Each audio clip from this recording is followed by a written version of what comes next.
La réalisatrice allemande Christa Graf nous a livré un reportage émouvant en 2008 intitulé Cahiers de souvenirs ou Memory Books, tourné en Ouganda.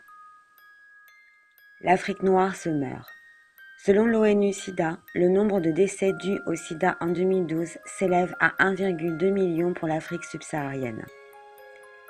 Les pères partent en premier, les mères, elles-mêmes infectées, suivent, laissant 3 millions d'orphelins.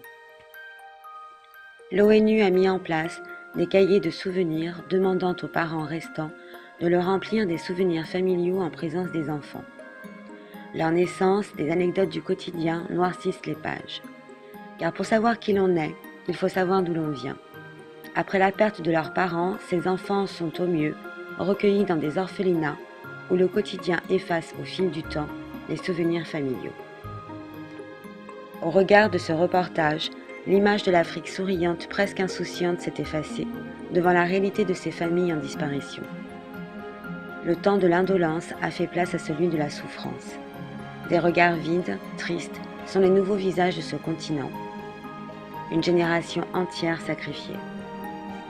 De quelle manière cette épidémie peut impacter sur l'économie mondiale? L'Occident a eu peur de la Chine, puis de l'Inde, mais ne remarque pas le continent africain. Face à la vision de ces enfants qui sont l'avenir, qui perdent leurs racines, évoluent devant le rêve occidental, la question se pose. Survivre, combattre, cette génération y est formée. La volonté fait partie de l'ordinaire. Ces enfants créeront à leur tour une famille, mais sur quelle base? L'apparente désinvolture, les sourires collés au visage ont disparu.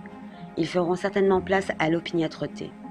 Il est fort probable que l'économie mondiale doive compter d'ici une génération ou deux avec un continent africain beaucoup plus fort, certainement motivé par une revanche à prendre et qui sait, devenir la prochaine puissance économique mondiale.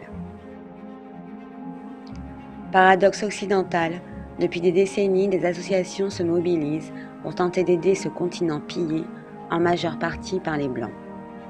Ces pilleurs occidentaux, n'ayant de cesse d'être des acharnés de la pauvreté, pour garder leurs privilèges, regardent de loin le travail effectué par les aidants, pensant qu'une goutte d'eau ne pourra anéantir le business.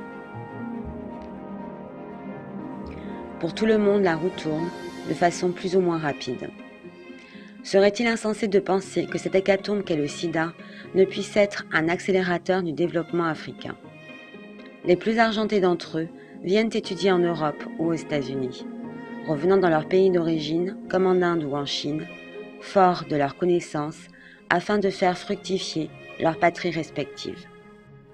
L'insouciance, l'acception, la résignation ne font plus partie du continent africain. Il était peut-être l'élément manquant pour pouvoir jouer au grand dans ce monde infernal qu'est l'économie.